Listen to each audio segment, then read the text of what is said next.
Hey everyone, RemanX here, and I'm going to answer a couple of questions that I've been getting a lot lately.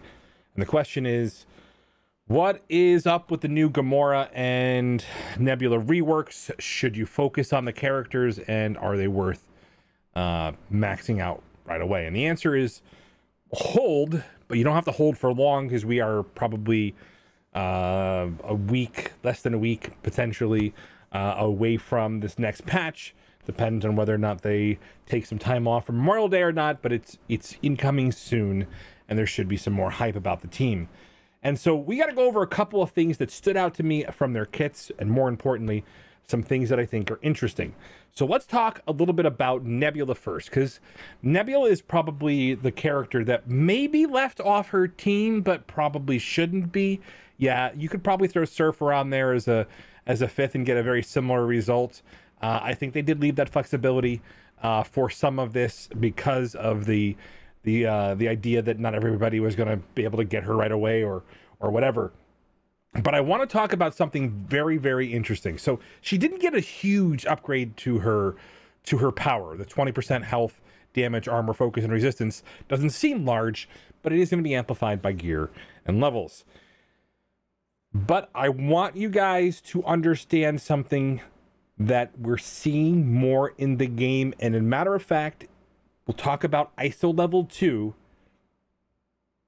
ISO level 2 Striker at level 5 had a percent drain on it. Just like the health steal from Minerva and other characters, this may become an issue. And the main reason is we've seen such a large change in health pools because of the power leap. This may become a big deal. So this is no joke in a lot of game modes, and it's very, very powerful against targets with large health pools. It'll do more damage on paper than some other abilities with high scaling damage. This will always just take into reference the character's top health.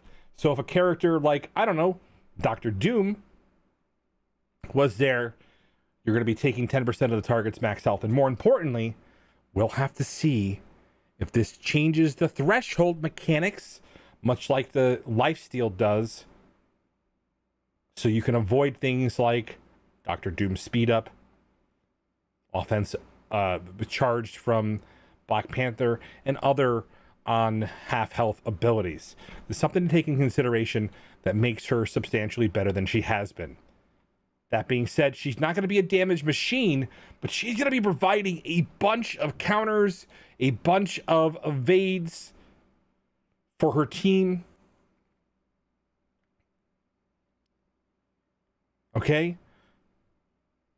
So just the two sisters become a force to be reckoned with.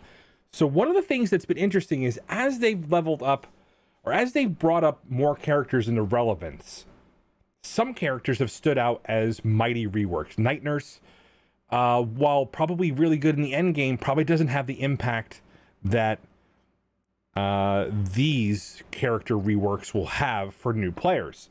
So if you're a newer player, it's time to consider how to jump the meta. We're going to talk about what I think this meta is going to be. All right, so really quickly, we saw Gamora now becomes empowered. She gets a crap ton of new resources, a metric. She's going to hit like an absolute monster, and more importantly, she is in line with other power crep stats. So those 7 red stars, those 6 red stars that you were cursing, you know, for the past 2 years have now just suddenly been redeemed. This character seems to be very powerful. Remember, as she kills folks, she gains speed. Okay, a little bit different than some of the other characters. She doesn't overfill. You know, but we have to determine whether or not her charge mechanic will be the same thing. So the way that it works is if you bring 4 characters that are not Infinity Watch, she will gain charged at 4. She'll have to take 4 turns to remove those charges. If you bring 1 Infinity Watch character, okay, and then 3 other characters, she has to take 3 turns because she gets 3 charges for non-Infinity Watch characters. Now, what happens if you only take 2 characters? The sisters. into a raid node that was designed for old pre-power creep characters like U6, that these characters can likely one-shot going forward. I don't know. So I would probably put these guys in the back of your mind and understand something very, very specific. These are shaping up as the new meta in all game modes. So far, with the Legendary, we haven't seen a call out to a game-specific bonus.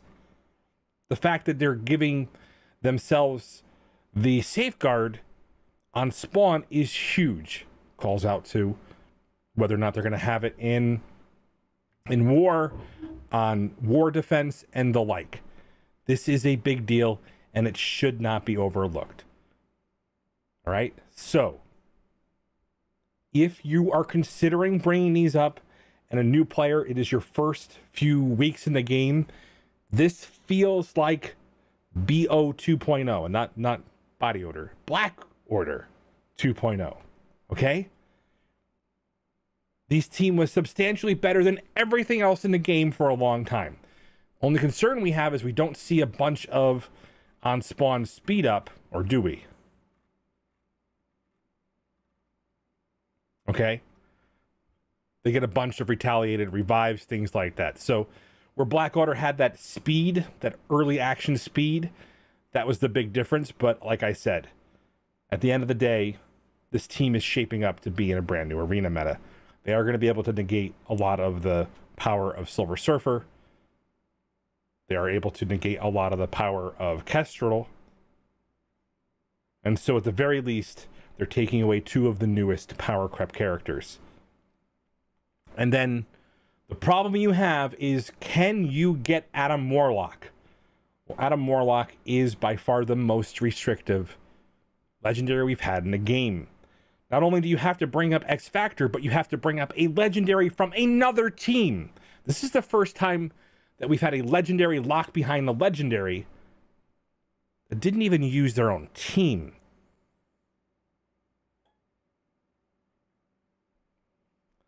So, while in the past I would say, hey, if you leveled up, you know, the Inhumans, at least you'd have an Inhuman team.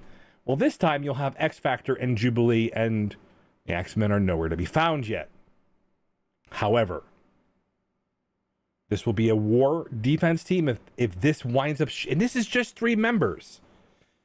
If this winds up shaping to be the arena meta, I'd be remiss in telling you that this isn't something you should consider. So the problem we have is patch is coming out soon.